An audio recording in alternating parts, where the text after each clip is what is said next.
அனைவருக்கும் வணக்கம். வெங்கடேசன் அவர்கள் எழுதிய காவல் கோட்டம் அத்தியாயம் 2 பகுதி 4. விஜயநகர பேரரசின் இளவரசன் குமார கம்பனனும் அவனது மனைவி கங்காவும் விஜயநகர பேரரசு உருவான வரலாற்றை எண்ணிக்கொண்டுள்ளனர். காகதிய தலைநகர் ஒருக்கல்லில் ஹரிஹரர் புக்கர் கருவூல கணக்கர்களாக இருந்தனர். முன்னர் 4 முறை முகமதிய படையெடுப்புகளை முறியடித்திருந்த காகதியர்கள் 5ஆம் முறை துக்ளக்கிடம் தோற்றனர். ஒருகல் கோட்டை மதில்களை தவிர உள்ளிருந்த அனைத்தும் கோயில்களும் மாளிகைகளும் நொறுக்கப்பட்டன. ஒருகல் சுல்தான்பூர் என்றானது.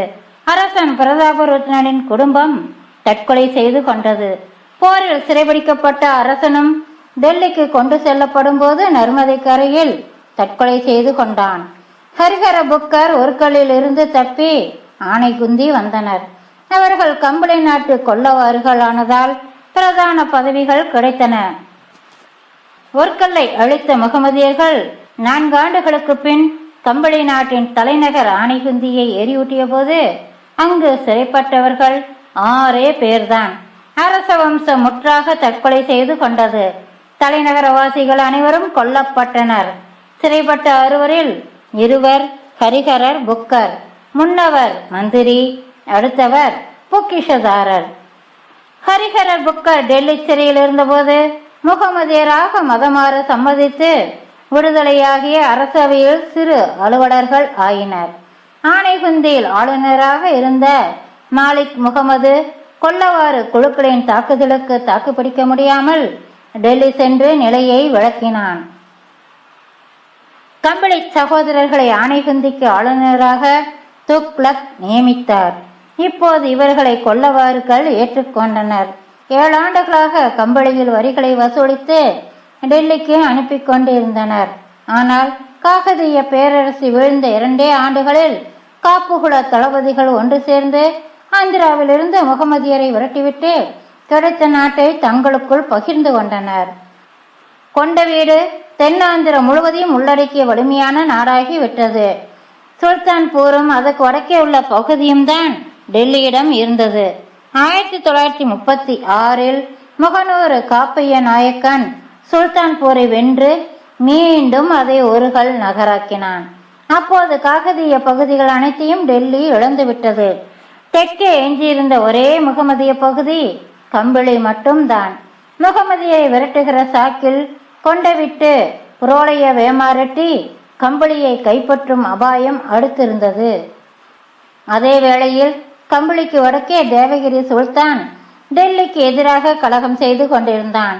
வடக்கிலிருந்து ஆபத்து வர வாய்ப்பில்லை என்ற தைரியத்தில் கிழக்கிலிருந்து வரும் படையெடுப்பை தவிர்க்க வேண்டிய நிர்பந்தத்தில் கம்பளியின் முகமதிய ஆளுநர்கள் மீண்டும் ஹரிஹர புக்கர்களாகி விட்டனர். ஆனைகுந்தியை விட்டுவிட்டு துங்கபத்திரியின் தென்கரையில் விருஷபாசர் ஆலயத்தில் மீண்டும் வீரசைவராகி ஹரிஹரர் அரசராக முடிசூடிக்கொள்ள கம்பளியின் பெயர் விஜயநகர் என்று மாற்றப்பட்டது. புதிய கோட்டை எழுந்தது. என்ன யோசனை என்று கேட்டான் கம்பனன் மெதுவாக. அறிந்த சரித்திரமே விசித்திரமானது, அறியாத உண்மைகள் எவ்வளவு இருக்கும் என்று சொல்ல நினைத்தவள் நிதானித்து, அரசுகள் எழுவதும் வீழ்வதும் எதனால் என்று கேட்டாள்.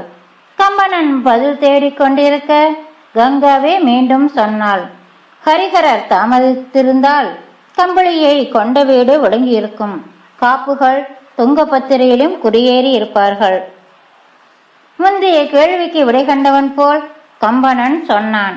வலிமையான எதிரிகளால் தான் ஒரு அரசு வீழ்ச்சி அடைகிறது. அது அபூர்வம் என்ற கங்கா மேலும் சொன்னாள். உள்ளுக்குள் புறையோடும் பலவீனங்களால் தான் வீழ்கிறது. அரசனின் குணங்கள் தான் அரசை தீர்மானிக்கின்றன. ஒரு மாணவனைப் போல் கம்பனன் கேட்டான். அரசுகள் எப்படி உருவாகின்றன? உறுதியும் கனவும் கொண்ட ஒருவன் பின்னால் அவன் குலம் திரளும் போது. கம்பனன் பெருமிதமாக சொன்னான். அதனால்தான் இந்த 35 ஆண்டுகளில் விஜயநகரம் ஒரு பேரரசாக வளர்ந்து விட்டது. அது உருவான போது கொல்லவார்களிடம் என்ன இருந்தது? மாடுகளை தவிர. அவனை தொடர விடாமல் கங்கா இடைமறித்தாள். ஆனகுந்தி அழிந்தபோது அதன் செல்வம் அனைத்தும் அழியாமல் ஏமகோட பாறைகளின் கீழ் குகையில் இருந்தது என்று சொல்லிவிட்டு மெதுவாக குரல் தாழ்த்தி தொடர்ந்தாள். அதுதான் பின்னர் பெருநகரமாக அந்த பாறைகளின் மீது முளைத்தெழுந்தது. அவளை பேசமிடாமல் முத்தரமிட்டு ஆக்கிரமித்தான். சொற்களின்றியும் அவனை முறியடித்துக் கொண்டுதான் இருந்தாள். மீனாட்சி மதுரையை நோக்கி வந்து கொண்டிருந்தாள். ஸ்ரீவில்லிபுத்தூரில் பெருங்கூட்டமும் உலா கொண்டாட்டமுமாக இருந்தது. மாலையில் அங்கிருந்து கிளம்பிய போது வழியெல்லாம் கிராம மக்கள் வந்து வழிபட்டுவிட்டு திரும்பி போகாமல் கூடவே மதுரைக்கு வந்தனர். திருமங்கலத்தை கடந்தபோது தென்காசி பெரும்பாதையில் மீனாட்சியின் முன்னும் பின்னும் ஆயிரக்கணக்கில் ஆணும் பெண்ணுமாக போய்கொண்டிருந்தனர். திருப்பரங்குன்றம் கோயில் பூஜையை ஏற்றுக்கொள்வதற்கு வடக்கே மலையடிவாரத்தில் வந்து நிற்கும் போது நன்றாக விடிந்திருந்தது. கோயிலின் கீழே குன்றை ஒட்டியிருந்த தோப்பெல்லாம் பெரும் மரங்கள் வளர்ந்திருந்தன. தோப்புக்கும் வடக்கே சன்னதி தெருவில் 6 வைதிக வீடுகளும் சுற்றிலும் 100 குடிசைகளும் இருந்தன. சுப்பிரமணியர் சந்நிதியின் கீழ் கம்பீரமாக நின்றிருந்த கஜகேசரி கோவிந்தன் மேல் மீனாட்சி எழுந்தருளி இருந்தாள். துணை வந்திருந்த யானைகள் 20 இருபுறமும் நின்றன. அர்ச்சகர்கள் குடைவரையிலிருந்து வெளிப்பட்டு சிறிய முக மண்டபத்தை தாண்டி படிகளில் இறங்கி வந்து மீனாட்சிக்கான பூஜையை செய்தனர். ஏற்றுக்கொண்டு மதுரையை நோக்கி திரும்பினாள். இங்கிருந்து மதுரை வரை பாதையின் இருபுறமும் விஜயநகர வீரர்கள் அணிவகுத்து நின்றிருந்தனர். தொடர்ந்து எக்காலங்களும் முரசுகளும் முழங்கி வரவேற்க அம்மன் தன் 50 ஆண்டு பெருவிழா முடித்து தன் குடியேகி கொண்டிருந்தாள். துவார சமுத்திர பதாகைகள் அலங்கார அணிவகுப்புகளுடன் செல்ல தளிப்பெண்டீர் மலர்த்தாளம் தூவ வேத விற்பனர்கள் மந்திர உச்சாடனங்களோடு முன் சென்றனர். இப்போது மக்கள் பாதையில் வர முடியாமல் இருபுறம் வழிந்து வெள்ளம் போல் மதுரையை நோக்கி போய்கொண்டிருந்தனர். மதுரையை சுற்றி நின்ற படைகள் அனைத்தும் மேற்கே பின்வாங்கி அம்மனமலையிலிருந்து நாகமலை வரை தாவளம் அடித்திருந்தன. மதுரைக்குள் கூட்டத்தை கட்டுப்படுத்த முடியாது என்பதால் கோட்டைக்குள் யாரையும் அனுமதிக்கவில்லை. மதுரையை சுற்றியுள்ள ஊர்களில் இருந்த மக்கள் அனைவரும் பிள்ளை குட்டிகளுடன் தலைக்கோழி கூப்பிட கிளம்பி வந்து மதுரையை மொய்த்திருந்தனர். வைகை எல்லாம் ஜனத்திரளாய் இருந்தது. மக்களை விட படை வீரர்கள் மிகுந்து அணிவகுத்து நின்றிருந்ததால் கூட்டம் கட்டுக்குள் இருந்தது. பசுமலை தாண்டி மதுரையை மீனாட்சி நெருங்கியதும் வழிபாட்டு வெடிகளால் பூமி அதிர்ந்தது. தென்புற கோட்டை மதிலை அணுகிய போது வெடிகளையும் வாத்திய முழக்கங்களையும் மீறி உணர்ச்சியால் வெடித்தன குரல்கள். தலைக்கு மேல் கரங்களை கூப்பியவாறு பெண்கள் அரற்றினர். மீனாட்சி தாயே! கிழக்கு கோட்டை வாசலின் எதிரே வந்து நின்றாள். மக்கள் திரள் வைகை புறமிருந்தும் கிழக்கிலிருந்தும் அம்மா தாயே என்று கும்பிட்ட கரங்களோடு முண்டியடித்து முன்னேறி அவளை நெருங்க முயன்றது. அதை ஒழுங்குபடுத்த வீரர்கள் பெரும்பாடுபட்டனர். மீனாட்சி காத்திருந்தாள்.